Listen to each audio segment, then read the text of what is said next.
तमसतो मा सद्गमय तमसो मा ज्योतिर्गमय मृत्योर्मा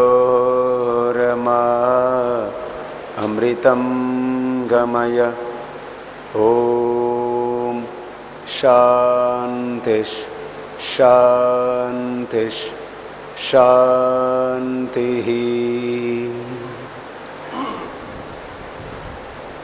योग और आयुर्वेद हमारे पूर्वज ऋषि मुनियों की एक बहुत बड़ी विरासत है, एक बहुत बड़ी धरोहर है।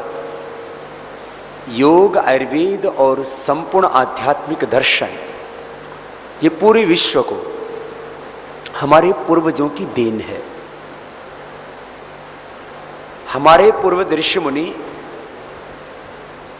आयुर्विज्ञान के, मेडिकल साइंस के प्रथम प्रणेता थे, वो उसके फोरफादर थे। हमारे ही पूर्वजों ने पूरे विश्व को शिक्षा व्यवस्था दी, चिकित्सा व्यवस्था दी, न्याय व्यवस्था दी, सामाजिक और राजनीतिक व्यवस्था दी। सुई से लेकर के हवाई जहाज तक हमने ही पूरी दुनिया को सबसे पहले दिया। यह अलग बात है कि हमें इतिहास में अपने बारे में, अपने देश के बारे में, अपनी संस्कृति, सभ्यता और पूर्वजों के बारे में ठीक नहीं पढ़ाया जाता। जब भी हमारे बच्चों को पढ़ाया जाता है तो विमान किसने बनाया, तो बच्चे बोलते हैं राइट ब्रदर्स ने। हम ये भूल जाते हैं कि राइट ब्रदर्स से 8 साल पहले 1896 में बापू तलपड़े जी ने महाराजा गायकवाड़ और उस समय के एक बड़े न्यायाधीश गोविंद रानाडे जी की उपस्थिति में मुंबई और पूना के बीच में मानव रहित विमान आसमान में उड़ाया था और वह सकुशल लौट करके जमीन पर वापस आया था। मैं ये खाली वर्तमान की बात नहीं कर रहा हूं, दुनिया को सबसे पहली संस्कृति और सभ्यता हमने दी। खाली अतीत का बखान मैं इसलिए नहीं कर रहा हूं कि मैं भारत में पैदा हुआ हूं, लेकिन यह हकीकत है, इसको कोई नकार नहीं सकता। और आज भी इस पूरे विश्व को हम बहुत कुछ देने में समर्थ हैं, बस एक आत्मग्लानि के भाव से हम बाहर निकल पाए। हमारे अपनों ने ही देश की बहुत हानि की है, दूसरों ने जो बदनामी की है, हम किसी और को उन्हाना देना चाहें उससे पहले खुद भी आत्मनिरीक्षण करें तो हमने बहुत कुछ खोया है। अतीत के गौरव को अपने हृदय में संजो के वर्तमान में कुछ कर दिखा करके हमें एक नए भारत और एक नए युग का, नए विश्व का निर्माण करना है। योग, अध्यात्म, धर्म, संस्कृति, सभ्यता, इनको लेकर के कहीं ना कहीं एक रहस्य का पर्दा पड़ा हुआ है। योग एक गूढ़ विद्या है, सब लोग इसको नहीं सीख सकते। आयुर्वेद के बारे में भी बहुत तरह के भ्रम हैं। मैं संक्षेप से कहूं तो तन के बारे में, मन के बारे में, धन के बारे में, वतन के बारे में और जो दूसरे सोशल इश्यूज है, गरीबी के बारे में, महंगाई के बारे में, मुद्राओं के बारे में, अपने देश की व्यवस्थाओं के बारे में, वैश्विक व्यवस्थाओं के बारे में भी बहुत से भ्रम है।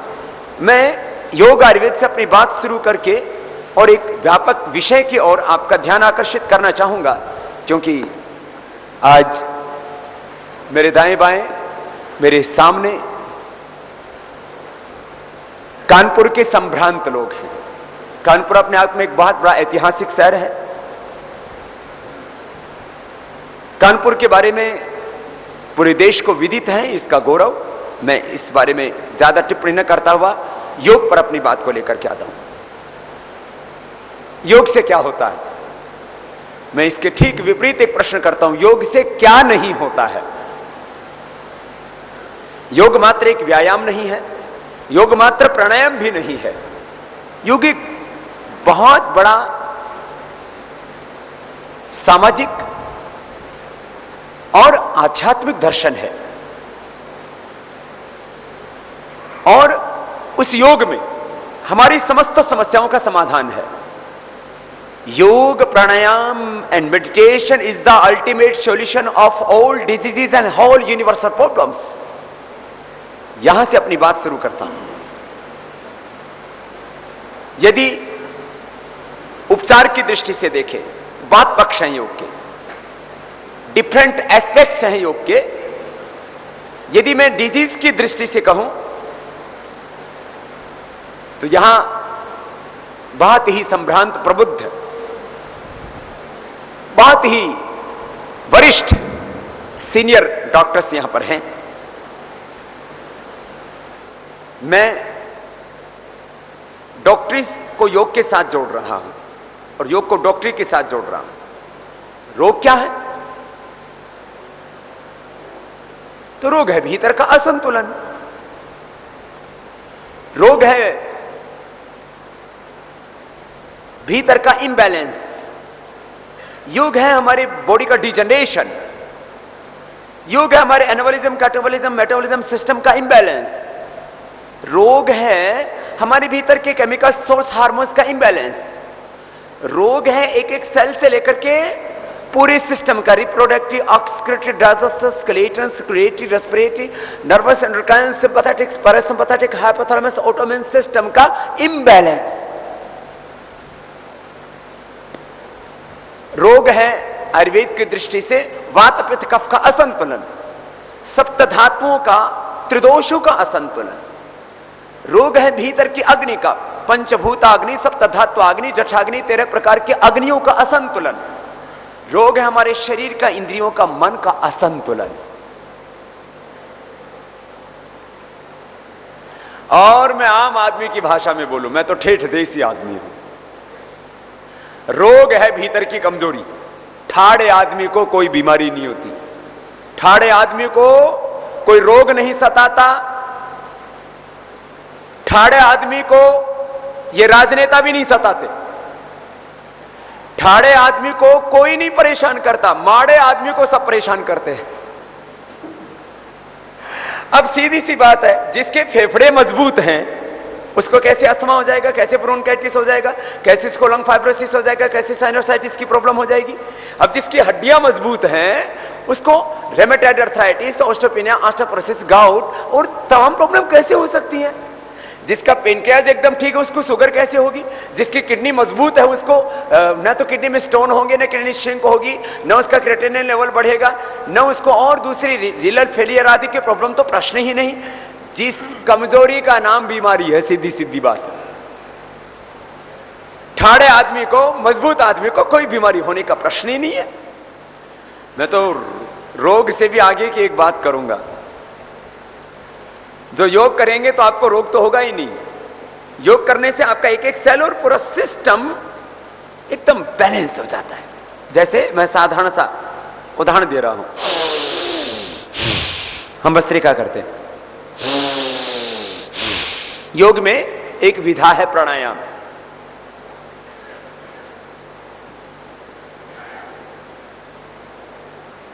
मैं कहूं मेरी जो पूरी उपचार की प्रक्रिया है, मेरी से मतलब मैं जो करवा रहा हूं उससे तात्पर्य, योग तो मेरा नहीं है, तो हमारे पुरखों का ज्ञान है। जो मैं कराता हूं उसका 99% जो क्रियात्मक अभ्यास है वो प्राणायाम है। हाँ, थोड़ा आसन भी कराता हूं, व्यायाम भी कराता हूं, जवानों को थोड़ा एडवांस व्यायाम की भी ट्रेनिंग देता हूं, खुद भी करता हूं। लेकिन 99% जो लाभ मैं योग से बताता हूं उसका बेस है 8 breathing exercise, fast breathing exercise, bhastrika, second kapalbhati,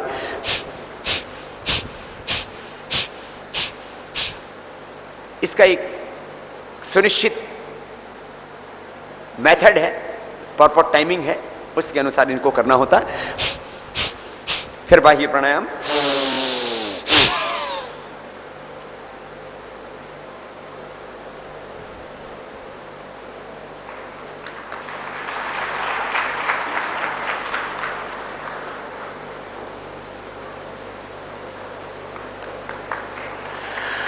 थोड़े मोटे पेट वालों को तकलीफ होगी क्योंकि अंदर जाने के लिए गुंजाइश ही नहीं होगी। No entry, all lines in this route are busy. कुछ है ही नहीं ना जगह। किसी किसी का तो पेट पूरा डाइनिंग टेबल की तरह बना हुआ है और इसमें सभी सम्मिलित हैं, आम आदमियों से लेकर के खास आदमियों तक। डॉक्टर से लेकर के पढ़े लिखे लोगों तक पेट तो सभी का है। हाँ, हमारे तो बहुत से बाबाओं का पेट पूरा एकदम, बोल बाबा जी का पेट और मंदिर का गेट शोभायमान होता है। मैंने कहा खूब शोभा बढ़ाओ। कपाल भाती, फिर ये बाह्य प्राणायाम, अग्निसार, नोली क्रिया, ये थोड़ी एडवांस प्रैक्टिस है, तो जो करना चाहें तो कर सकते हैं। उसमें थोड़ा सा पहले अभ्यास करना पड़ता है ऐसे।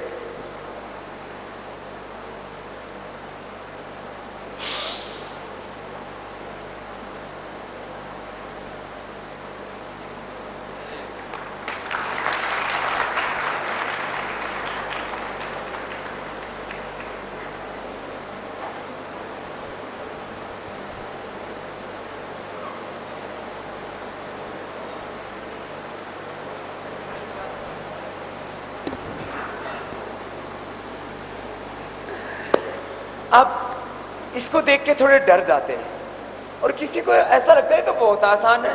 एक मोटा सा आदमी बोले बाबा जी इसमें क्या, मैंने कहा कर।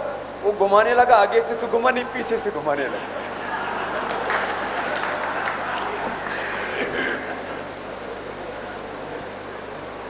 अपने शरीर पर, अपने इंद्रियों पर, अपने मन पर अपना पूरा नियंत्रण हो।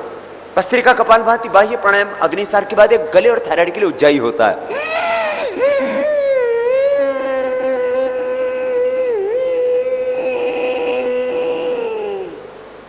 भर के थोड़ी देर रोक के रखते हैं और हृदय को बंद करके बाएं से बाहर छोड़। जो थ्रोट इन्फेक्शन बहुत बढ़ रहे हैं, थायराइड की प्रॉब्लम बहुत तेजी से बढ़ती जा रही है, हाइपोथायराइड हो, हाइपरथायराइड हो, स्नोरिंग हो, स्लीप एपनिया हो, और खांसी, सर्दी, जुकाम। अभी सर्दी जैसे ही शुरू होगी वैसे भी वेदर जैसे चेंज होता है तो गले के ऊपर सबसे ज्यादा इफेक्ट आता है। गले और पेट की सबसे ज्यादा मुसीबत रहती है, और इसकी तो है ही है। ये तो 24 घंटे ही बोलो बाबा जी दिमाग खराब रहता है।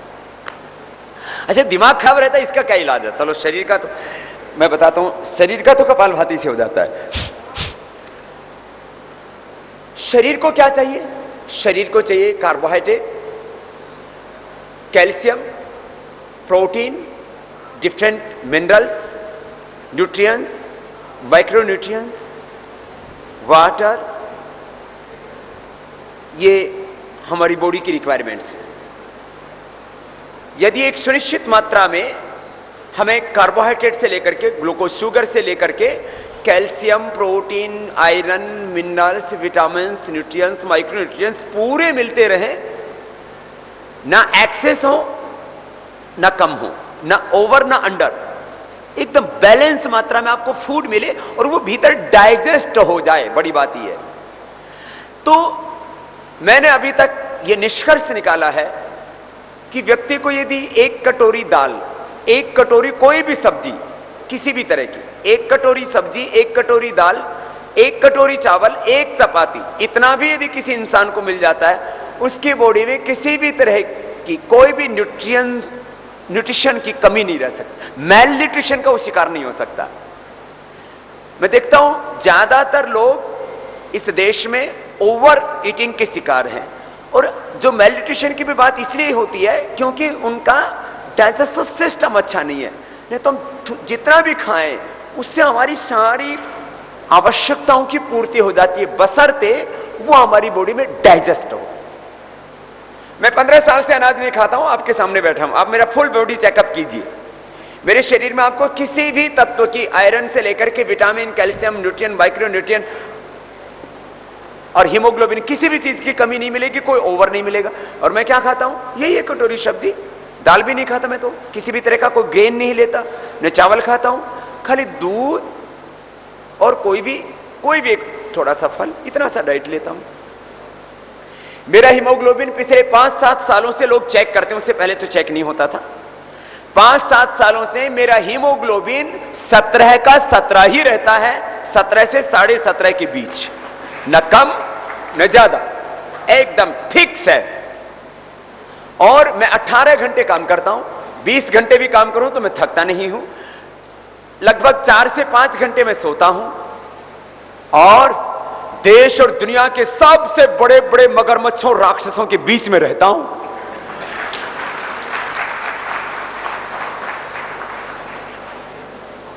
आप परेशान हो जाते हैं, थोड़ी तीखी बोलने वाली पत्नी मिल जाए तो बीवी आपका बीपी बढ़ा देती है, किसी का हस्बैंड बैंड बजा देता है, छोटी छोटी बातों से आप परेशान हो जाते हैं और बोले बाबा जी बहुत परेशान है, बहुत कष्ट है, बहुत तकलीफ है, बहुत जिम्मेदारियां हैं। जिम्मेदारियों से बीपी बढ़ जाता है, आपका शुगर बढ़ जाता है, गड़बड़ हो जाती है। मैंने कहा तुमने जिम्मेदारी ले रखी है 1-2 परिवार की, हमने जिम्मेदारी ले रखी है 121 करोड़ भारतीयों को न्याय दिलाने की, उनका स्वाभिमान जगाने की। हम तो मस्त रहते, एक दिन भी ऐसा ना हुआ हो, एक दिन भी ऐसा नहीं हुआ जब हमें नींद ना आई हो, हम तो मस्त रहते हैं। आपका भीतर का मैकेनिज्म अच्छा रहना चाहिए। तो ये प्राणायाम क्या करता है जरा सुनना। एक एक सेल से लेकर के, मैं skin cell, blood cell, bone cell, brain cell, body क्या है, सेल्स, कंपोजिशन ऑफ सेल्स, कोशिकाओं का समूह, यही तो बॉडी है। इससे ज्यादा क्या है, कुछ नहीं, बस डिफरेंट कोशिकाएं डिफरेंट वर्क करती हैं, डिसाइंड वर्क है हर एक सेल का। आंख की कोशिकाएं देखते हैं, कान की कोशिकाएं सुनती हैं, ब्रेन की कोशिकाएं मेमोरी को कैच करती हैं और जो है उसकी जैसे सबके अंदर ग्रास्पिंग पावर है, फिर उसको सुरक्षित रखती है मेमोरी को। फिर जीभ की कोशिकाएं स्वाद लेती हैं, अलग अलग कोशिकाएं, हार्ट की कोशिकाओं का, फेफड़े, लंग की कोशिकाओं का, लिवर, किडनी, हर एक सेल का एक डिसाइंड, एक निर्धारित उसका काम है। तो प्राणायाम करने से क्या होता है, एक तो एक सेल की जो भौतिक आवश्यकताएं हैं वो पूर्ति हो जाती है, वो होती है यहां से। आपके सेल को जितना प्रोटीन चाहिए, जितना कैल्शियम चाहिए, जितना आयरन चाहिए, जो सेल है उनकी डिफरेंट रिक्वायरमेंट्स हैं। सबसे ज्यादा रिक्वायरमेंट इसकी है। हमारे खाने का 80% हिस्सा यहां खर्च होता है, यहां। वो सारा जो आपको आहार की आवश्यकता है वो जाएगा यहां से, और वो भी सबसे ज्यादा यहां खर्च होता है। फिर विचार तो यहां जाता ही है सारा का सारा। तो कपालभाति और अनुलोम विलोम, ये 2 प्राणायाम सबसे महत्वपूर्ण है। फिर ब्रह्मरुद्र गीत भी हमें और रिलैक्स करते हैं।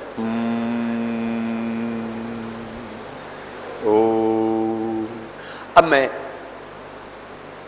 कम पढ़े लिखे आदमी को तो मैं ये कहूंगा, या सामान्य व्यक्ति को, कि 8 प्राणायाम कर लो, आपके सब रोग मिट जाएंगे। क्योंकि इसके ऊपर हमने बहुत रिसर्च किया है, इसके ऊपर साइंटिफिक डॉक्यूमेंटेशन किया है, क्लिनिकल कंट्रोल ट्रायल किए हैं। 2 तरह के एविडेंसेस होते हैं मेडिकल साइंस में, एक पेपर के एविडेंसेस, दूसरे प्रैक्टिकल एविडेंसेस। पेपर के एविडेंसेस 1500 से ज्यादा रिसर्च पेपर्स योग के ऊपर, प्राणायाम के ऊपर, डिफरेंट योग की जो प्रैक्टिसेस हैं उसके ऊपर पब्लिश हुए हैं। प्रैक्टिकल जो रिजल्ट्स हैं वो आप मेरे से रोज सुनते हो, उनके पूरे साइंटिफिक डॉक्यूमेंट्स हम रखते हैं। कुष्ठ रोग, अभी जो है, जब मैं यहां इस यात्रा के दौरान चल रहा हूं तो मैंने देखा एक भाई राम जीवन आए, बोले बाबा मेरे कुष्ठ रोग, उसको 2-3 प्रॉब्लम्स थी, हार्ट की और कई दूसरी, कुष्ठ रोग उसका ठीक हो गया। ये पहली बार की घटना थी। बाकी कैंसर के तो हजारों रोगी हमने अच्छे किए हैं, blood cancer, bone cancer, brain cancer. Cancer का दुनिया का सबसे बड़ा हॉस्पिटल एमडी एंडरसन, वहां जाकर के मैंने 2 बार 2-2 घंटे के लेक्चर दिए वहां। फिर वहां के कैंसर हॉस्पिटल के जो चेयरमैन हैं उनके साथ, मंडलसन जो भी उनका नाम है कुछ, उनसे वो बोले कि बाबा जी आप जो ये कैंसर के ऊपर काम कर रहे हो, हम चाहते हैं कि दुनिया से कैंसर खत्म हो जाए। दुनिया मुझे कैंसर के बारे में सुनना चाहती है, लेकिन भारत के लोगों ने मुझे खुद जम करके गालियां दी, बोले ये हो ही नहीं सकता, दिस इज इम्पॉसिबल, हम कैंसर को क्योर कर ही नहीं सकते। लेकिन उसके लिए एक साइंटिफिक पूरा मेथड है। कपालभाति, अनुलोम विलोम आधा घंटा करने से ये एक पूरी प्रक्रिया है। कुछ कैंसर सेल्स को किल किया जाता है ऑक्सीजन से। हमारे हेल्दी ह्यूमन सेल्स को ऑक्सीजन चाहिए, जबकि कैंसरस सेल को कार्बन डाइऑक्साइड चाहिए। Cancer cells can not thrive in an oxygenated environment. यदि आपकी बॉडी में ऑक्सीजन का लेवल ज्यादा है तो कैंसर सेल अपने आप ही मर जाएंगे। जैसे जहां बहुत ज्यादा कार्बन डाइऑक्साइड का लेवल हो और वहां आदमी को घुसा दो तो आदमी मर जाएगा, क्योंकि ह्यूमन सेल ऑक्सीजन पर ही सर्वाइव करते हैं। बाकी बीमारियों का ठीक करने का मैकेनिज्म आपके सामने बताऊं, उससे पहले मैं कह रहा था आम आदमी के लिए तो मैं कहता हूं 8 प्राणायाम करो, इससे रोग ठीक हो जाते हैं। आपके एक एक सेल से लेकर के पूरा सिस्टम आपका मजबूत हो जाता है। अब एक एक बीमारी को ठीक करने का मैकेनिज्म डिफरेंट है। अब जैसे मैं आपको उदाहरण के लिए बोलता हूं, मैं कहता हूं प्राणायाम से इनफर्टिलिटी दूर होती है। अब ये एक मेरी घोषणा हो गई या एक ये सत्य हो गया। अब मुझे इसको सिद्ध करना है। कैसे? इनफर्टिलिटी कैसे दूर होगी? इनफर्टिलिटी का रीजन क्या है भाई? इनफर्टिलिटी, जैसे मैंने सामान्य रीजनिंग तो पहले बता दी थी आपको, जो कॉमन रीजनिंग मैंने आपको बताई कि हमारे बॉडी का मैकेनिज्म ठीक नहीं है, हार्मोन्स का इंबैलेंस है, भीतर से हमारी बॉडी वीक है, ये कई शरीर का, मन का, विचारों का असंतुलन है, स्ट्रेस है, ये सब रीजनिंग है। बीमारियों के और बहुत से कारण हो सकते हैं। जेनेटिक रीजन से बीमारियां होती हैं, पोल्यूशन से बीमारियां होती हैं, एनवायरमेंटल प्रॉब्लम्स होती हैं बहुत सी, तंबाकू से, शराब आदि से बीमारियां होती हैं। बहुत सी बीमारियों का कारण डिफरेंट बैक्टीरियाज हैं, वायरस हैं, इस तरह की जो है जिनको हम छूत के रोग बोलते हैं, संक्रमण रोग बोलते हैं। लेकिन ये जो प्रॉब्लम है, मैंने कहा कि इनफर्टिलिटी दूर होगी। कैसे? ऐसे तो नहीं कि बाबा ने कह दिया इसलिए मान लो। भाई इनफर्टिलिटी का कारण क्या है, रीजनिंग क्या है? यूट्रस में यदि फाइब्रोइड्स हैं, ओवरी में यदि सिस्ट हैं, पॉलीसिस्टिक ओवरीज हैं, ओवम पूरा नहीं बनता है, मेंस्ट्रुएशन का इंबैलेंस है, या हार्मोनल इंबैलेंस है, या अंडा बनता है तो पूरा परिपक्व नहीं होता है, ये इनफर्टिलिटी के मेजर रीजनिंग है। स्ट्रेस तो सब जगह ही है। Stress is the main cause of all disease. Stress तो सब में कारण होता है। प्राणायाम के करने से कहीं पर भी, चाहे ओवरी में सिस्ट हो, यूट्रस में फाइब्रोइड हो, या पॉलीसिस्टिक ओवरीज हो। पॉलीसिस्टिक ओवरीज का पहला केस करीब 5 साल पहले मैंने अच्छा किया। उसके बाद से मैं ओपनली बोलता हूं कि किसी को भी पॉलीसिस्टिक ओवरीज है, पॉलीसिस्टिक किडनीज है, आप कपालभाति कीजिए, पूरी बॉडी का मैकेनिज्म इस तरह से तैयार हो जाता है, पूरी बॉडी के अंदर एक इस तरह से इंटरनल एनर्जी तैयार होती है। पूरा यूनिवर्स क्या है? एनर्जी एंड मैटर, इसके अलावा कुछ है ही नहीं। वो तो डिफरेंट जो हम शेप देखते हैं, ये तो उस ऊर्जा का रूपांतरण मात्र है। और जो पदार्थ देखते हैं, वो पदार्थ जो है वो ऊर्जा का रूपांतरण, और ऊर्जा जो है वो पदार्थ का रूपांतरण। भाई बहनों, जो मैं आपसे बात कहना चाह रहा था, प्राणायाम हमने कराया, यूट्रस के फाइब्रोइड्स खत्म हो जाते हैं विदिन 3 मंथ्स। कोई भी करके देख सकता है। और हमने ये प्रयोग हजारों बहनों को से करवाया। उन्होंने पहले और बाद में अपने अल्ट्रासाउंड कराई, अपने सोनोग्राफी आदि कराई। विदिन 3 मंथ्स आपके यूट्रस के फाइब्रोइड्स खत्म हो जाते हैं। यूट्रस के फाइब्रोइड्स, ओवरी की सिस्ट खत्म हो जाती हैं। और जिनको 3-3, 6 महीने, 9 महीने हो जाते थे, पीरियड नहीं होते थे, बिना मेडिसिन के पीरियड हो जाते हैं। फिर लेडीज की बात ही कर रहा हूं तो एक बात और पूरी कर देता हूं। माताओं बहनों को 2 ही प्रॉब्लम होती है। जब पीरियड स्टार्ट होते हैं उस समय मेंस्ट्रुएशन इंबैलेंसेस, और जब खत्म होने को होते हैं तो उस समय हार्मोनल इंबैलेंसेस। उस समय उनको जाना पड़ता है HRT पर, हार्मोन रिप्लेसमेंट थेरेपी के ऊपर। तो प्राणायाम के करने से हार्मोन्स का इंबैलेंस खत्म हो जाता है। और माताओं बहनों को ये जो 40 से 50 के बीच में जो पीरियड बंद होने का टाइम होता है, उस समय उनको किसी भी तरह का हार्मोनल इंबैलेंस नहीं होता, उनको HRT पर नहीं जाना पड़ता। बल्कि HRT के कारण से डिप्रेशन, HRT के कारण से वाटर रिटेंशन, और HRT के कारण से कैंसर, और HRT के कारण से ओबेसिटी, बहुत तरह की प्रॉब्लम्स क्रिएट होती हैं। उसके साइड इफेक्ट्स है, सबको पता है। प्राणायाम से एकदम फिट। मैंने आपको रीजनिंग दी ये, और इसके हमारे पास साइंटिफिक स्टडीज है, रिसर्च है, डॉक्यूमेंटेशन हमारे पास, साइंटिफिक डॉक्यूमेंटेशन। पुरुषों का जिनका स्पर्म काउंट कम था 2 पर, और किसी को पहले था, बीच में 0 हो गया, 0 स्पर्म काउंट के तो बहुत रियर केस अच्छे हुए हैं। लेकिन 1-2% भी किसी का स्पर्म काउंट था 40, 50, 60 हो जाता है, 100% ये श्योर है, कन्फर्म, इतना ये फैक्ट है। और फीडिपियन ट्यूब दोनों बंद थी, कपालभाति से ओपन हो गई। ये सामान्य घटना नहीं है। डॉक्टर आर के गुप्ता पहली बार, जब हमारे कोठीवाल जी भी पहली बार हरिद्वार गए, इनकी मिसेज अभी पता नहीं कहां बैठी हैं, वो गई तो उनके दोनों कुल्लों पर बड़ी बड़ी गांठ रोती रोती गई थी। 7 दिन के अंदर ये गांठ गूंठ खत्म हो गई। बोले बाबा जी क्या है? आर के गुप्ता जब किडनी के पेशेंट्स की रिपोर्ट, हम 7 दिन के बाद पेशेंट्स की सभी ब्लड टेस्टिंग करवाते थे, उनका हम पीएफटी भी करवाते थे और ईसीजी, इतना तो हम करवा ही लेते थे। ये करीब 20,000 लोगों के ऊपर हमने प्रयोग किया। क्या फर्क पड़ता है प्राणायाम से, ये देखने के लिए। ये यद्यपि क्लिनिकल कंट्रोल ट्रायल की श्रेणी में नहीं आता है, ये साइंटिफिक एविडेंसेस के दृष्टि से इसकी काउंटिंग बहुत बड़ी नहीं है, परंतु साइंटिफिक एविडेंस के रूप में तो काम आ ही सकता है। तो उन्होंने देखा जिसका क्रिएटिनिन 2 था, 3 था, 5 था, किसी का आधा से लेकर के 2-3 पॉइंट तक क्रिएटिनिन कम हो गया। This is miracle in medical science. This is not possible. ये हो ही नहीं सकता कि किसी का क्रिएटिनिन 5 से 3 पर आ जाए या 5 से 2 पर 1.5 पर आ जाए। बोले ये तो संभव ही नहीं है बाबा जी। मैंने कहा भाई मैं कोई जादू नहीं करता, मैं कोई चमत्कार नहीं करता, मैंने कभी कोई तंत्र मंत्र यंत्र, मैंने शनि केतु राहु, मैंने कभी कोई भूत प्रेत चढ़ाने उतारने की भूत, कभी कोई बात ही नहीं की। मैंने तो सीधी सीधी बात की, कल कबार बात ही, तेरा शनि भी उतरेगा, राहु भी उतरेगा, केतु भी, सारी नेगेटिव एनर्जी रिलीज हो जाती है। सारी नेगेटिव एनर्जी तो कई तरह के डर खौफ पैदा करती है। आदमी सोचता है पता नहीं क्या शनि केतु राहु गड़बड़ हो गया। अरे शनि इस धरती से लाखों किलोमीटर दूर है, कई गुना बड़ा है, तेरे ऊपर चढ़ेगा तो तेरी चटनी निकल जाए, बढ़ जाएगी। कहां फालतू चक्कर में पड़ा है। मैं कह रहा था कपालभाति किया, क्रिएटिनिन लेवल एकदम डाउन आ गया, यूरिया एकदम डाउन आ गया, एसयूटी एसीपीटी बिल्कुल लेवल नॉर्मल हो गया, हेपेटाइटिस नेगेटिव आ गया। ये बड़ी बातें थी जो पहली बार हमने बताया तो लोगों को विश्वास नहीं हुआ। दिस कैसे ये संभव? अब हीमोग्लोबिन यहां बन रहा है, यहां बन रहा है, यहां बन रहा है, यहां बन रहा है और हिला पीट रहे हैं। हड्डियां कमजोर यहां से कपालभाति से कैसे हड्डी अच्छी हो जाएगी? भाई हड्डियों की जो मूल कोशिकाएं ऑस्टोब्लास्ट ऑस्टोक्लास्ट सेल्स, उसको बैलेंस करने का काम और हड्डियों के पोषण के लिए कैल्शियम देने का काम कपालभाति करता है। हमारे हड्डी वाले भी डॉक्टर बैठे होंगे यहाँ, अपने पेशेंट से करवा के देखना, आपको रिजल्ट मिलेंगे 100%।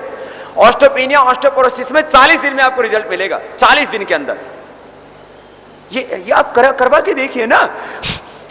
और थोड़ा लोगों को खाली श्वास छोड़ने के लिए तो बोल रहे हैं ना, बंद करने के लिए तो नहीं बोल रहे। बंद होने में हानि है, लेने और छोड़ने से आज तक कोई नहीं मरा, रुकने से मरे हैं कपालभाति से। अब मैं हीमोग्लोबिन पर आता हूं। मैं कहता हूं 100% हीमोग्लोबिन की आपको गोलियों की रिक्वायरमेंट है नहीं। आर्यन की कैप्सूल खाएं, आयुर्वेद में भी नवाया सलो पता नहीं कितने कैसे कैसी दवाइयां देते हैं, छोड़िए। कपालभाति से एक तो आपका एरिथ्रोपोइटिन जो किडनी से रिलीज होने वाला हार्मोन है वो पूरी ठीक मात्रा में सीक्रेट होने लगता है। दूसरा, जो खून बनाने के लिए जो पोषक तत्व चाहिए उनका कपालभाति के करने से आंतें अच्छी होती है और वो खून बनाने के लिए आवश्यक पोषक तत्व शरीर में अवशोषित हो जाते हैं, एब्जॉर्ब हो जाते हैं। तीसरी बात, ऑक्सीजन चाहिए। ऑक्सीजन, पोषक तत्व, एरिथ्रोपोइटिन, जब तीनों मिलेंगे तो बोन मैरो में स्टिमुलेशन पूरा होगा और 100% हीमोग्लोबिन नॉर्मल होगा। ये उसका मैकेनिज्म। हर एक बीमारी का ऐसे ही मैकेनिज्म है, कैसे ठीक होती है, गांठें कैसे अच्छी होती हैं, हीमोग्लोबिन कैसे बढ़ता है, किडनी कैसे ठीक होती है। अब जैसे एक बहुत बड़ी बीमारी है इजेक्शन फ्रैक्शन, किसी का कम हो जाए, मेडिकल साइंस में इसका कोई ट्रीटमेंट नहीं, ज्यादा कम हो जाता तो पेसमेकर लगा देते हैं और उससे भी काम ना चले तो फिर करंट खत्म हो गया तो राम नाम सत्य है, मुर्दा बड़ा मस्त है, ले जाके फेंक दो, फूक दो। इजेक्शन फ्रैक्शन को अच्छा करने के लिए अब कोई भी आपके पास पेशेंट आता है, हमारे जितने भी डॉक्टर्स हैं आप करके देखिए अपने पेशेंट्स के ऊपर, जिसका इजेक्शन फ्रैक्शन 4 तक पहुंच गया था। एक तो खुद एमबीबीएस एमडी डॉक्टर था और उसको, वो तो क्रिटिकल हार्ट का रोगी था, उसका ऑपरेशन भी नहीं हो सकता था, उसको पेसमेकर भी नहीं लगाया जा सकता था। तो उसने करना शुरू किया कपालभाति, अनुलोम विलोम, हृदयामृत अर्जुन की छाल ले ली और उसका 4 से 8 के बीच रहता था इजेक्शन फ्रैक्शन, प्राणायाम से 40 पर आ गया। 2 से 3 महीने के अंदर आपका यदि 15-20 है इजेक्शन फ्रैक्शन, ऐसे तो इसकी नॉर्मल रेंज होती है 60, प्राणायाम के करने से इजेक्शन फ्रैक्शन एकदम नॉर्मल आ जाता है 100%। अद्भुत करंट बन जाता है। ये अद्भुत।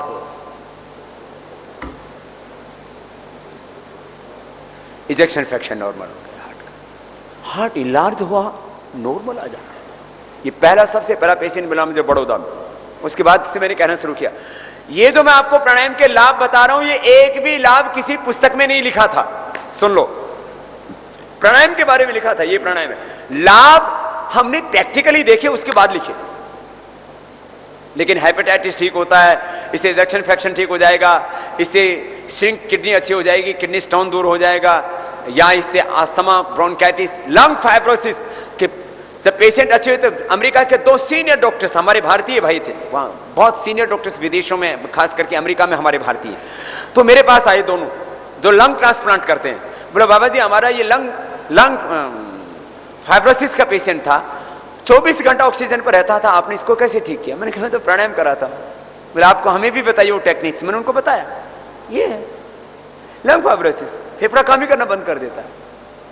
एक बीमारी हो स्क्लेरोडर्मा, स्क्लेरोडर्मा के भी पेशेंटों को काफी हद तक हमने अच्छा किया है।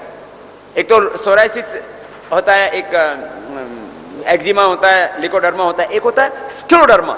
इसमें क्या होता है, चमड़ी ऐसी हो जाती है पत्थर जैसी, प्राणायाम से ये भी ठीक, अद्भुत। और बीपी तो 100% नॉर्मल। स्ट्रेस के ऊपर तो हमने साइंटिफिक क्लिनिकल कंट्रोल ट्रायल किया है।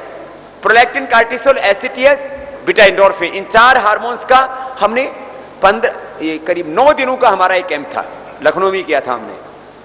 प्राणायाम के करने से प्रोलैक्टिन, कार्टिसोल, एसिटियस, ये स्ट्रेस हार्मोन्स नॉर्मल आ जाते हैं, बीटा एंडोर्फिन का लेवल बढ़ जाता है।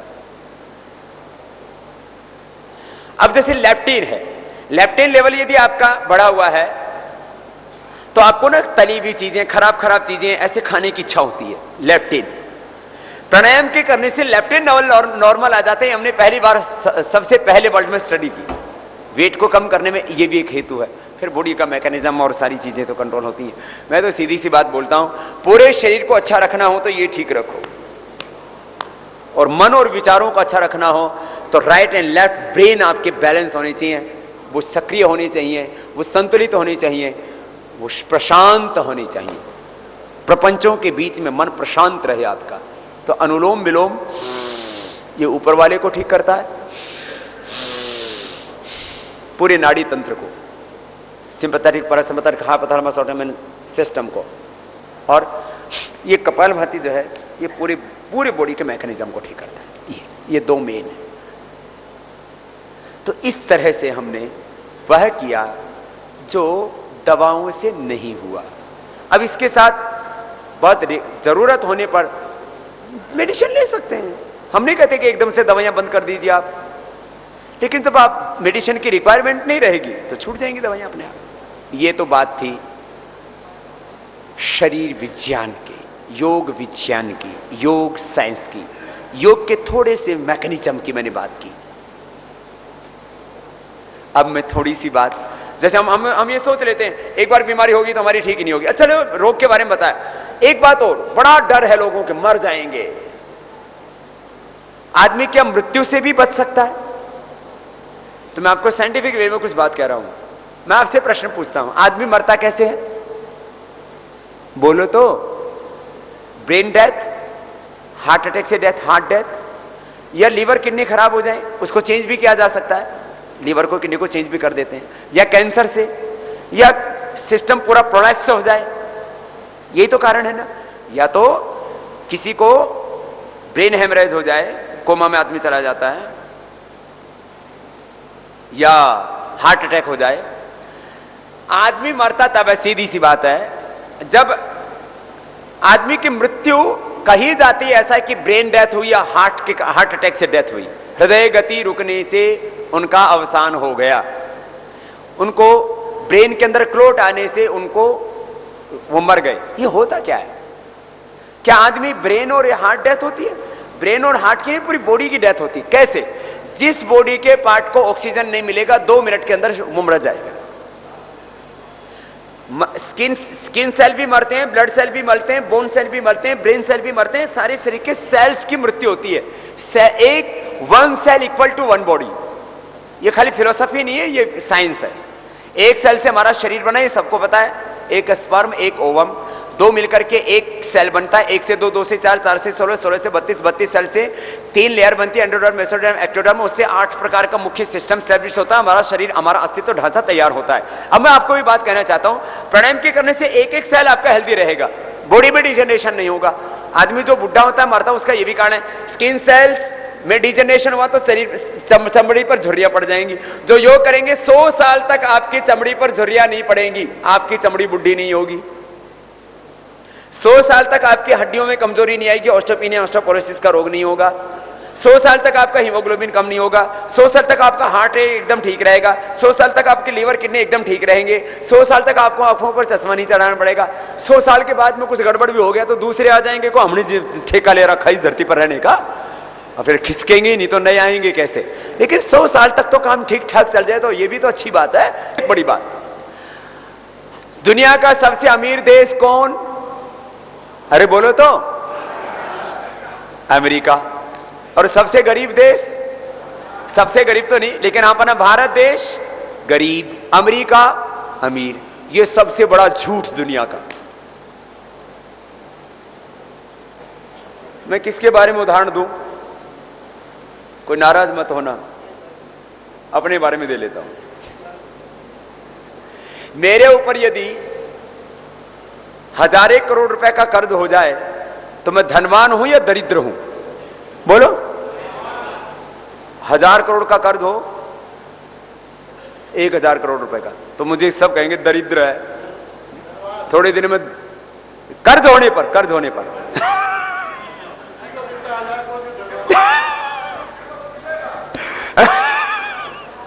सुनो तो, वही तो बता रहा हूं आगे। अमेरिका ने दुनिया का सबसे ज्यादा कर्ज ले रखा है। सारी दुनिया के देशों ने, जो भी दुनिया के तेल बेचने वाले देश हैं, उनके अंदर पेट्रो डॉलर चलाया और सारा पेट्रो डॉलर अपने यहां लेके चला गया। अभी भी कोई भारत आज तेल खरीदता है तो रुपए में नहीं खरीद सकता, डॉलर में खरीदना पड़ता है। सारा ऐसा कुचक्र चला करके सारा पैसा, ऐसी पूरी व्यवस्थाएं की गई। दुनिया की सबसे बड़ी 5 अलोकतांत्रिक संस्थाएं, एक का नाम IMF, दूसरा है वर्ल्ड बैंक, तीसरा है यूएनओ, चौथा है WTO, चौथा है WHO। इसमें कुछ अच्छा काम भी करते हैं जिससे कि बदनाम पूरे ना हो जाएं। ज्यादातर काम इनमें बड़े खतरनाक होते हैं। जरा इस बार तो हमारे प्रधानमंत्री को भी कहना पड़ा कि वर्ल्ड बैंक और IMF की कार्य पद्धति ठीक नहीं है। मैं तो इसके ऊपर पूरी एक पुस्तक लिख रहा हूं। मैं अर्थशास्त्री नहीं हूं, लेकिन अर्थशास्त्री जब उसको पढ़ेंगे तब पूरी दुनिया चौंकेगी। अरे ये तो पूरी दुनिया को बहुत ज्यादा, पूरी दुनिया में बहुत बड़ा पाप कर रहा है अमेरिका। जरा सुनना, जिस अमेरिका के ऊपर आपको एक काले धन का पूरा सच दिया गया है, उसमें एक लेटेस्ट वर्जन में आपको बता रहा हूं। अमेरिका के ऊपर 667 लाख करोड़ रुपए का एक्सटर्नल कर्ज है, 388 लाख करोड़ रुपए का इंटरनल कर्ज है। दोनों को मिला दिया जाए तो 1055 लाख करोड़ रुपए का कर्ज है। अमेरिका की 10 पीढ़ियां इस कर्ज को नहीं उतार सकती। कितनी? 10 पीढ़ियां। और आज तो अमेरिका की हालत यह है, अपने कर्ज की किस्त और ब्याज देने के पास में उसके पास पैसे नहीं है, इसलिए अपनी ब्याज की किस्त, ब्याज और जो ऋण दे रखा उसकी किस्त, दोनों के लिए ऊपर से कर्ज लेता है। तो दुनिया का सबसे दरिद्र देश है अमेरिका। और भारत का ये तो करीब 400 लाख करोड़ रुपए बेईमानों ने लूटा है। ये हिंदुस्तान को हम दिला दें, इसका भी तरीका मैं आपको बताने वाला हूं। तो एक ही दिन में world super power, economic power Bharat बनेगा, इससे कोई रोक नहीं सकता है। भारत दुनिया का गरीब देश नहीं। हमें अपनी आर्थिक नीतियों को ठीक करना पड़ेगा। मैं तो कहता हूं खाली एक ही काम कर देना, हम अपने आर्थिक नीतियों को ठीक कर लें, हाई डोमिनेशन नोट बंद कर दें, बैंक ट्रांजैक्शन शुरू कर दें, तो हमारे देश में 99% भ्रष्टाचार खत्म हो सकता है। कोई कानून बनाने की जरूरत नहीं। कानून बनाने से 1, 2, 3, 5, 10% भ्रष्टाचार रुक सकता है। आर्थिक नीतियां ठीक करके सारा टैक्सेशन खत्म कर दो। महंगाई है नहीं, मैं कहता हूं बढ़ा, महंगाई पैदा की जाती है। हमारे मीडिया के भाइयों ने भी मेरी इन बातों को गंभीरता से लेना शुरू किया, मैं इनका धन्यवाद करता हूं।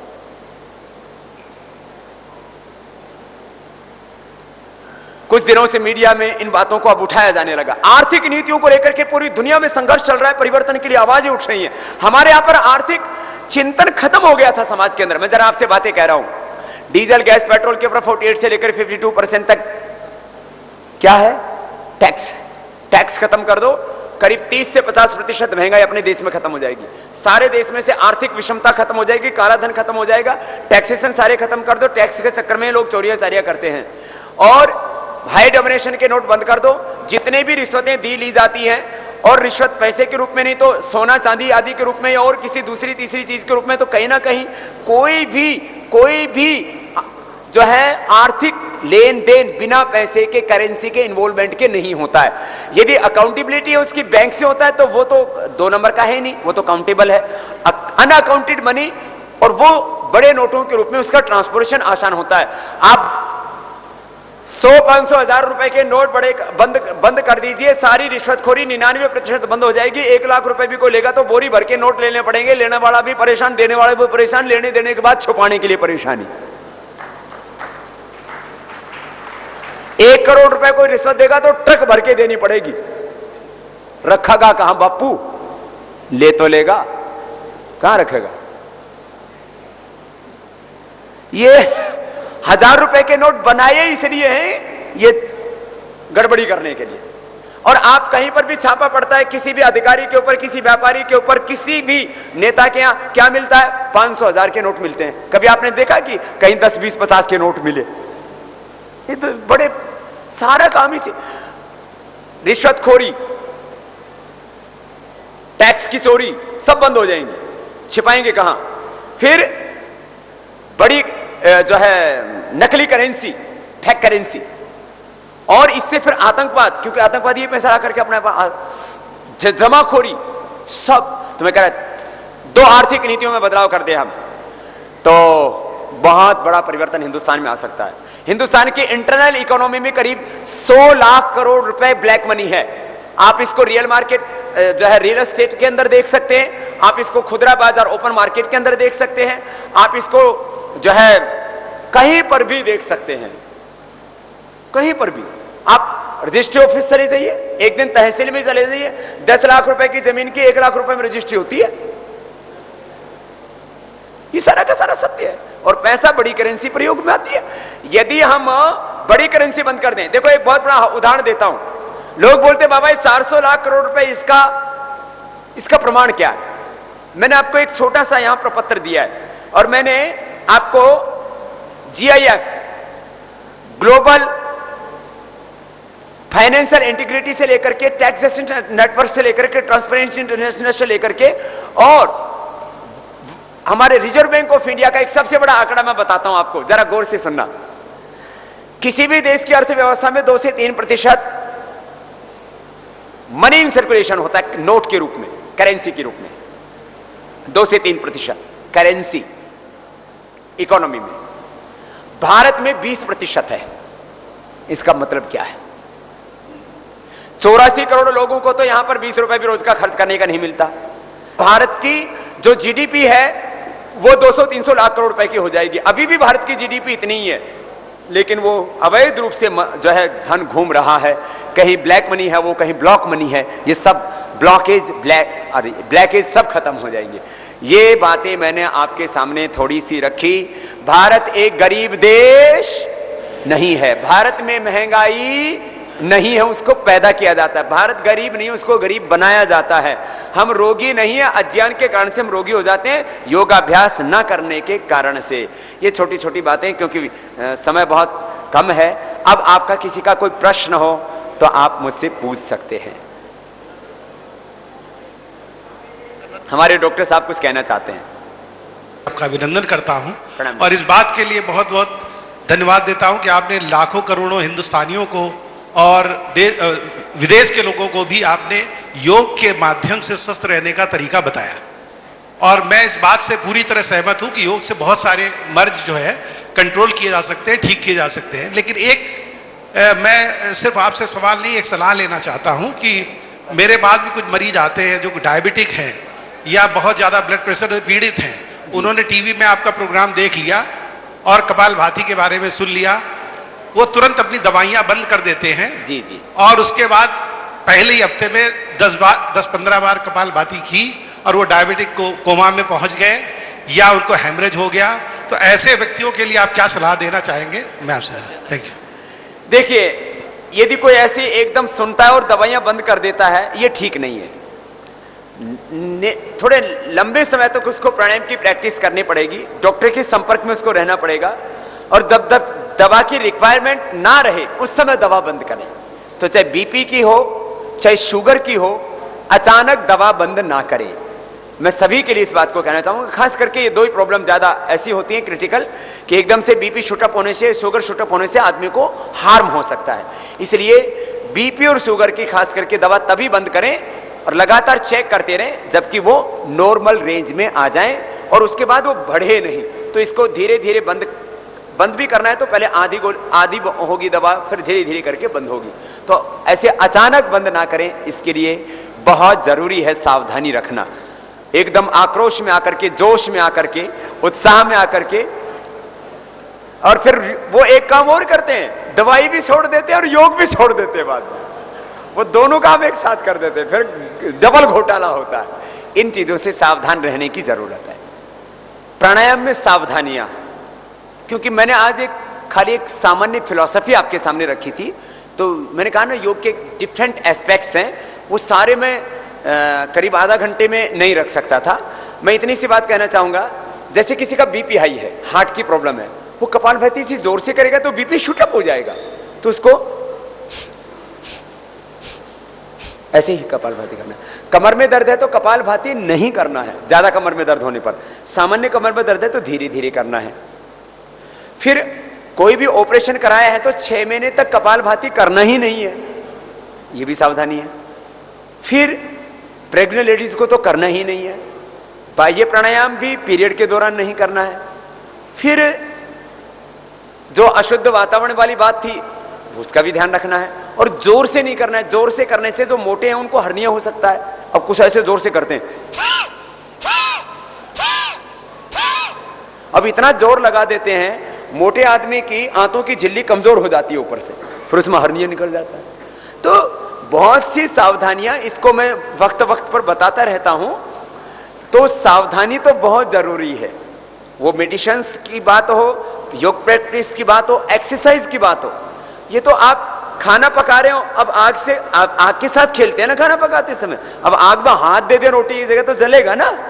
तो खाने के समय भी सावधानी रखनी होती है। चलने के समय भी एक्सीडेंट होके मर जाओगे ठीक से नहीं चलोगे। तो सावधानी सब जगह रखनी पड़ती है, चलते समय, खाते समय, खाना पकाते समय। अब ठीक से नहीं खा रहे तो आप पता लगा आहार नली, श्वास नली में ग्रास चला गया। तो प्राणायाम के समय सावधानियां रखना बहुत जरूरी होता है, और खाली पेट होना चाहिए। अब खाने के बाद थोड़ी कपालभाति किया जाएगा। तो जो है ये बहुत सी छोटी छोटी सावधानियां होती हैं। खास करके जो हार्ट बीपी के पेशेंट्स होते हैं उनको धीरे धीरे प्राणायाम, सभी योग की प्रैक्टिस धीरे धीरे की जाती है, गंदगी में नहीं किया जाता है। तो ये सब चीजों की सावधानी रखनी तो योगाभ्यास में जरूरी है। स्वामी जी, हाँ। मैं कानपुर में, मेरा नाम हिमांशु गुप्ता है, मैं कानपुर में उत्कर्ष एकेडमी से भारतीय प्रशासनिक सेवाओं की तैयारी कर रहा हूँ। जी बेटा। आपने स्वामी जी अभी बताया कि राइट ब्रदर्स ने इस देश में उस हवाई जहाज की सबसे पहले वो करी थी, लेकिन मेरा सब्जेक्ट हिस्ट्री है, हम लोगों को यही पढ़ाया जाता रहा है। लेकिन स्वामी जी पाठ्यक्रम में ऐसा क्या परिवर्तन हो कि हम लोग महाराष्ट्र में शिवकर बापूजी तलपदे के नाम को आज कर पाए, ताकि पूरा पाठ्यक्रम बदले और भारतीय प्रशासनिक सेवाओं में नया पाठ्यक्रम जोड़कर नया इतिहास बनाया जा सके। बेटा तैयारी कर रहा है यस की, और हमें गलत चीजें पढ़ाई जाती। आर्य लोग बाहर से आए, आर्य लोग गोमांस खाते थे, हमारा देश दरिद्र था। 18वीं शताब्दी तक भारत दुनिया की आर्थिक महाशक्ति रहा, 18वीं शताब्दी तक। ये तो अंग्रेज इतिहासकार लिखते हैं। और ये जो बापू तलपड़ी वाली बात बताई, ये सारी चीजें बहुत सी ऐसी बातें हैं। तो मुझे लगता है इतिहास में परिवर्तन की सख्त जरूरत है, इससे हमारे बच्चों में आत्मगौरव का भाव पैदा होगा। महाराज जी, कानपुर की धरती पर आपको बहुत बहुत प्रणाम। क्योंकि गंगा आंदोलन को लेकर के आपने यहीं से अलग जगाई थी। जी जी। तो मुझे सौभाग्य है कि आपका पुनः आगमन हुआ। लेकिन महाराज जी, जो राष्ट्रीय नीति की घोषणा हुई वो घोषणा ही मात्र दिखाई पड़ रही है। आज भी अविरल गंगा से हमको निजात नहीं मिल रही है, और न निर्मल गंगा हमको मिल पा रही है। जितने नाले आप कानपुर में छोड़ गए थे उतने नाले बादस्तू कायम है। इसलिए महाराज जी ये राष्ट्रीय विषय है, ये पंडित रामजी त्रिपाठी का विषय नहीं है, ये आपका विषय है। और मैं चाहता हूं इस राष्ट्रीय विषय पर अनुलोम विलोम करके, कपाल भारती करके तो आपने भारत सरकार की सांस रोक देते हैं, लेकिन गंगा की जो धारा विरलता है उसको न रोकी जाए। इसलिए मैं चाहूंगा, आपसे अनुरोध करूंगा, इस आंदोलन पे विराम नहीं होना चाहिए, क्योंकि रामजी त्रिपाठी का ये निर्णय है कि मैं अंतिम सांस तक इस लड़ाई को लड़ूंगा। ये मैंने आपको वचन दिया था। इसलिए मैं चाहूंगा इस पूरे भारत में जो आपकी यात्रा हो रही है, इसमें अविरल गंगा और निर्मल गंगा की बात जरूर होनी चाहिए। मैं आपके साथ हूं। बहुत बहुत धन्यवाद। दरअसल हमारे यहाँ जब हमने इस पूरी 624 जिलों में इसके लिए आंदोलन किया तो और भी दूसरे संतों का इसमें योगदान रहा, तो उसको राष्ट्रीय नदी घोषित कर दिया। लेकिन हमारे यहाँ पर चीजें कागजों में हो जाती हैं, जमीन पर नहीं हो पाती, ये दुर्भाग्य है। बजट बन गए, हजारों करोड़ रुपए गंगा की शुद्धि के लिए खर्च हो गए। मैंने गंगा की शुद्धि में भी घोटाला, ये बड़ी समस्याएं हैं। जब तक आर्थिक शुचिता नहीं होगी तो गंगा भी पवित्र नहीं होगी। तो हमारे यहाँ पर जो शुचिता के ऊपर हमें सब जगह ही ध्यान देने की आवश्यकता है, और उसके लिए इच्छा शक्ति भी चाहिए। कुछ लोग कहते हैं बाबा ये सब हो सकता है कि आदमी करने पर उतारू हो जाए तो क्या नहीं हो सकता, लेकिन वो जज्बा, वो साहस कहां से लाएं? ओम बाबा जी, एक तरफ हम व्यवस्था परिवर्तन की बात करते हैं और फिर हम चुनाव में भी उतरने की, मतलब चुनाव में उतरने से मना करते हैं। और आप जानते हैं, हम सब जानते हैं कि हमारा जो व्यवस्था परिवर्तन होता है, हमारा एक डेमोक्रेटिक कंट्री है, न कि डिक्टेटर कंट्री है। संसद से होगा जी। तो हम बिना चुनाव लड़े और व्यवस्था परिवर्तन नहीं कर सकते। हम गैदरिंग होंगे, कब तक हम व्यवस्था के लिए लड़ते रहेंगे? सब लोग कहते हैं चुनाव नहीं लड़ो और व्यवस्था बदल दो, ऐसा संभव नहीं है। लेकिन मैं चुनाव लड़ूंगा यह संभव नहीं है, लेकिन हम चुनाव लड़वाएंगे। वो कैसे होगा, क्या होगा, यह वक्त बताएगा। अच्छे लोगों से चुनाव लड़ाएंगे, उनका समर्थन करने के लिए बोलेंगे, और बेईमान लोगों को एक भी देशभक्त लोग वोट ना करे, क्योंकि बेईमान लोगों को यदि हम संसद में भेजते हैं तो भारत माता के साथ गद्दारी करते हैं, अपने देश के साथ धोखा करते हैं, और जितने वो गुनहगार हैं उतने ही अपराधी गुनहगार हम भी बन जाते हैं। तो अच्छे लोगों को हमें लोकसभाओं में तो भेजना ही पड़ेगा। अब इसके लिए मुझे लगता है जो वर्तमान राजनीतिक दल हैं उनमें भी एक नई परंपरा शुरू होगी, कुछ लोग नए भी खड़े होंगे। कैसे उसकी रचना होगी यह अभी से नहीं कह सकते, लेकिन यह स्पष्ट है कि बड़े परिवर्तन के लिए अच्छे लोगों का लोकसभा में जाना बहुत ही अनिवार्य है।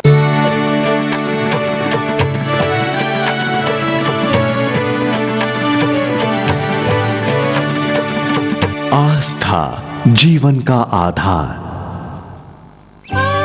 इस उम्र में भी मेरे सारे के सारे दांत सुरक्षित हैं।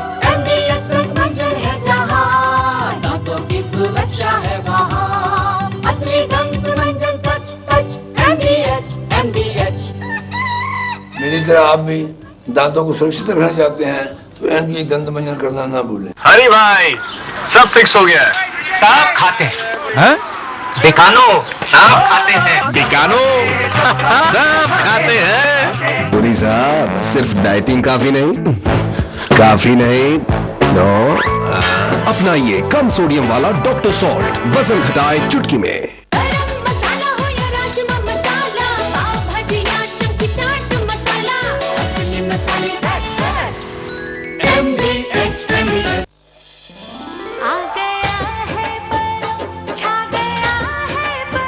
मेरी और मेरे परिवार की सेहत का राज परम pure ghee. Welcome to the land of Garbas, Navratri. 9 nights of devotion, light and life. World's longest dance festival across Gujarat. Navratri, the culture of Gujarat. Celebrations await your arrival at Navratri in Gujarat. Gujarat also offers a diversely rich heritage to explore and enjoy. This Navratri, share your happy moments with us in Gujarat. 3 glorious decades. Excellent service, dedication and commitment. India में सुरक्षा का एक ही नाम, Treg guard force limited, India's leading security company. For personal security, corporate security, residential security, armed guards, cash van, dog squad, and undercover investigation. Trig Guard Force Limited, India's leading security company.